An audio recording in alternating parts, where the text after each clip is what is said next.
हम लोग चर्चा करेंगे अलंकार पर।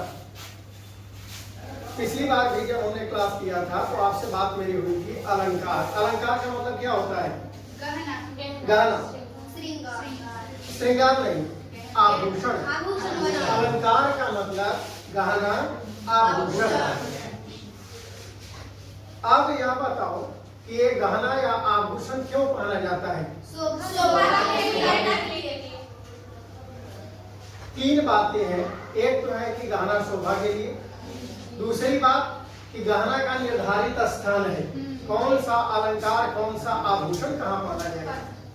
उसके बाद यह भी है कि अलंकार मुख्य रूप से स्त्रियां धारण करती हैं। मुख्य रूप से, मैं पुरुषों का अपवाद के बारे में नहीं लेता, लेकिन मुख्य रूप से स्त्रियां। तो जिस तरह से शोभा बढ़ाने के लिए अलंकार यानी गहना धारण किया जाता है, उसी तरह से काव्य या रचना की शोभा बढ़ाने के लिए वर्णों, शब्दों, अर्थों का जो विशेष तरह से प्रयोग होता है वही अलंकार का। ठीक है। संस्कृत में कहा गया है काव्य शोभा करान धर्मान अलंकारान प्रचक्षते। काव्य के शोभा बढ़ाने वाले धर्मों को अलंकार कहा जाता है। परिभाषा भी आपकी वही होगी, काव्य के शोभा बढ़ाने वाले धर्मों को अलंकार कहा जाता है। अब यह देखो, अलंकार यानी वर्णों, शब्दों और अर्थों का प्रयोग विशेष रूप से जब होता है तो उसके अनुसार अलंकार के तीन भेद किए गए। कितने भेद हैं? तीन। एक है शब्दालंकार, दूसरा है अर्थालंकार और तीसरा है उभयालंकार। देखो दोनों यहाँ जितने शब्द हैं संधि है। ये शब्द जोड़ अलंकार यानी शब्दों में अलंकार, शब्दों में विशेषता। अर्थ जोड़ अलंकार यानी अर्थ में विशेषता, सौंदर्य। और उभय जोड़ अलंकार, उभय माने होता है दोनों में। दोनों का मतलब शब्द, जहाँ शब्द में विशेषता हो, शब्द में सौंदर्य हो, वहाँ शब्दालंकार। जहाँ अर्थ में विशेषता हो, अर्थ में सौंदर्य हो, वहाँ अर्थालंकार। और जहाँ शब्द और अर्थ दोनों में सौंदर्य हो, उभयालंकार।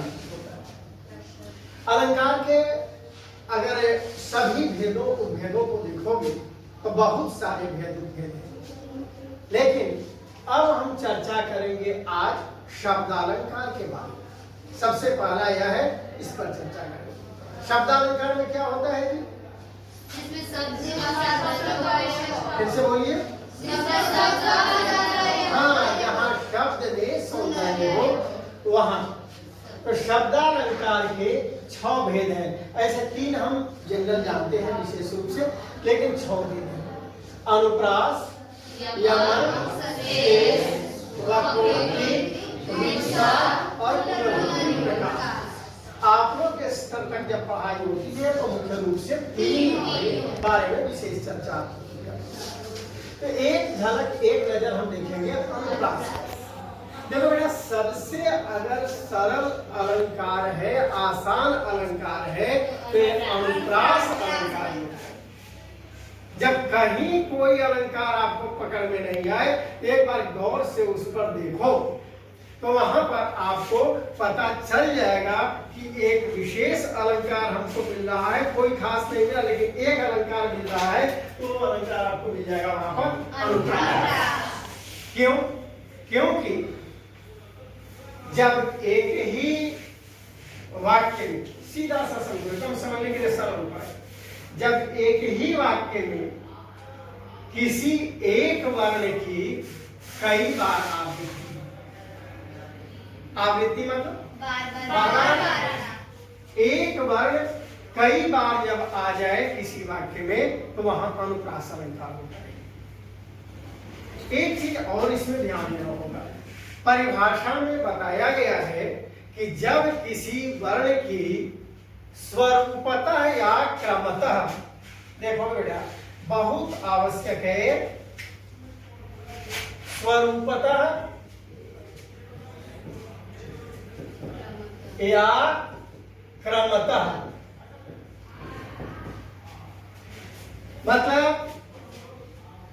एक पहला शब्द में अगर पहला अक्षर है तो दूसरा शब्द में भी पहला ही अक्षर होना चाहिए, तीसरा शब्द में भी पहला ही अक्षर होना चाहिए। स्वरूपतः क्रमतः में आपको ध्यान देना है। ऐसे नहीं कि पहला शब्द में पहला अक्षर हुआ और दूसरा शब्द में तीसरा अक्षर हो गया तो फिर आप कहेंगे कि सर बार बार यहाँ तो है, आवृत्ति तो हुई और आप अनुप्रास कर दोगे तो आपका गलत। जैसे अगर आपको कहा जाए रघुपति राघव राजाराम, एक और एग्जांपल। हाँ बोलिए। चंदू की चांदनी रात को चांदनी चौक पर चांदनी रात में चांदनी। चलिए बच्चे बराबर इसको कहा करते हैं, चंदू चाचा चांदनी चांदनी वाली। चलिए उस पर भी चर्चा हो। यहाँ पर आप देखो, एक शब्द, दो शब्द, तीन शब्द इसमें है। पहला शब्द में मैंने देखा र पहला में है, दूसरा शब्द में भी मैंने देखा कि ल पहला में है, तीसरा शब्द में भी मैंने देखा कि र पहला में है। यानी यह जो है स्वरूप के अनुसार और क्रम के अनुसार र वर्ण की बार बार आवृत्ति हुई है, 3 बार आवृत्ति हुई है। इसलिए यहाँ पर कौन सा अलंकार हो जाएगा? हाँ तो ये आसान होता है। बंदम गुरुपद पदुम परागा सुरुचि सुबास सरस अनुरागा। बंदम गुरु पद पदुम, पद पदुम परागा, तीनों में देख लिया आपने। सुरुचि सुबास सरस, सुरुचि मिल रहा है। तो जहाँ एकदम क्रम से मिल रहा है तो वहां पर जो अलंकार होगा, चारु चंद्र की चंचल किरणे, अब देखिए चारु चंचल मिले। तो अनुप्रास में विशेष रूप से आपको यही देखना है कि एक ही वर्ण की आवृत्ति हुई है या नहीं। अगर आवृत्ति हुई है तो वह स्वरूप के अनुसार, क्रम के अनुसार आवृत्ति है, या एक शब्द में दूसरे जगह पर है, अगले शब्द में दूसरे स्थान पर है, ऐसा होगा तो फिर अनुप्रास नहीं।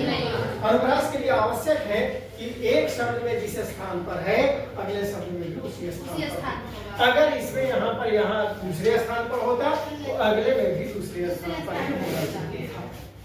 ठीक है। इसके बाद अब हम लोग चर्चा करेंगे अनुप्रास के बाद यमक।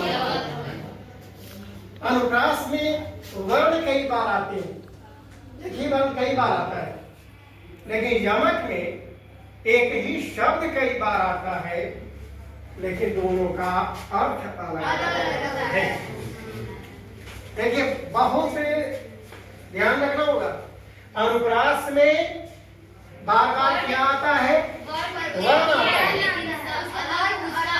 हाँ जी, अनुप्रास में वर्ण की आवृत्ति होती है और यमक में शब्द की आवृत्ति होती है। ये आप भूलिएगा नहीं, ठीक है ना?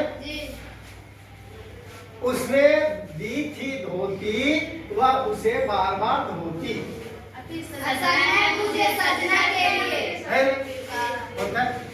इस तरह से हम लोग इस पर आज चर्चा पूरी तरह से करेंगे यमक पर।